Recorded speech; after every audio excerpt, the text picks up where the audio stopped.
Chaque jour, Charles et Carole vous présentent la leçon de l'école du sabbat.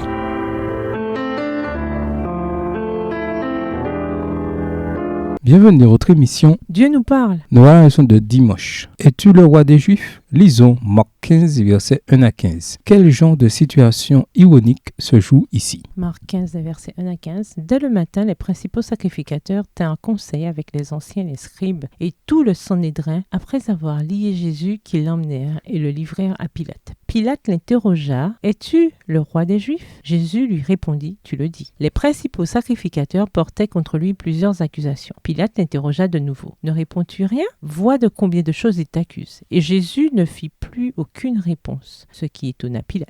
Verset 6. À chaque fête, il relâchait un prisonnier, celui que demandait la foule. Il y avait en prison un nommé Barabbas, avec ses complices, pour un meurtre qu'ils avaient commis dans une sédition. La foule étant montée, se mit à demander ce qu'il avait coutume de leur accorder. Pilate leur répondit, « Voulez-vous que je vous relâche le roi des Juifs ?» Car il savait que c'était par envie que les principaux sacrificateurs l'avaient livré. Verset 11. Mais les chefs des sacrificateurs excitèrent la foule afin que Pilate leur relâchât plutôt Barabbas. Pilate, reprenant la parole, leur dit, « Que voulez-vous donc que je fasse de celui que vous appelez le roi des Juifs ?» Ils crièrent de nouveau, « Crucifie-le » Pilate leur dit, « Quel mal a-t-il fait ?» Et ils crièrent encore plus fort, « Crucifie-le » Pilate, voulant satisfaire la foule, leur relâcha Barabbas. Et après avoir fait battre de verre Jésus, il le livra pour être crucifié. Ponce Pilate fut gouverneur de Judée de 26 à 36 après Jésus-Christ. Ce n'était pas quelqu'un de bien, et un certain nombre de ses actions provoquèrent la consternation chez les habitants du pays, comparé avec Luc 13, verset 1. Le procès de Jésus aboutit à une condamnation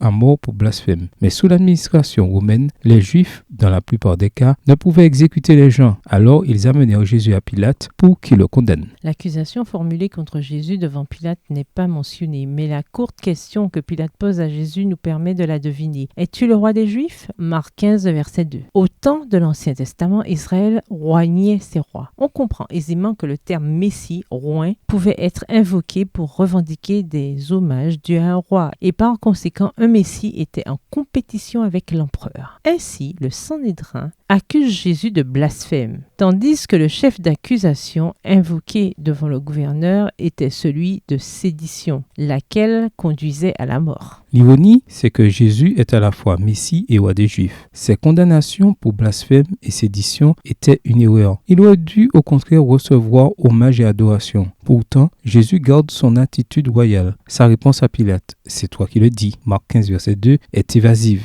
Il ne nie pas le titre et ne le confirme pas non plus. Cette réponse peut indiquer qu'il est roi, mais un roi d'un genre différent, à comparer avec Jean 18 et versets 33 à 38.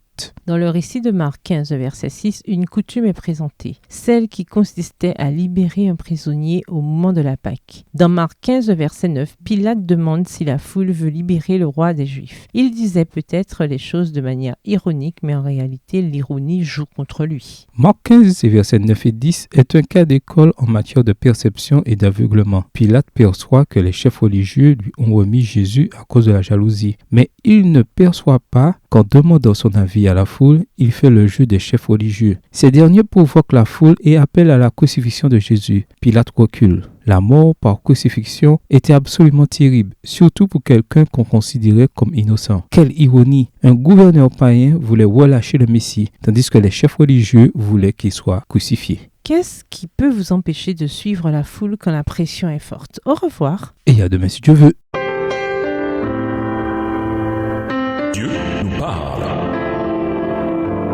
Chaque jour, Charles et Carole vous présentent la leçon de l'école du sabbat.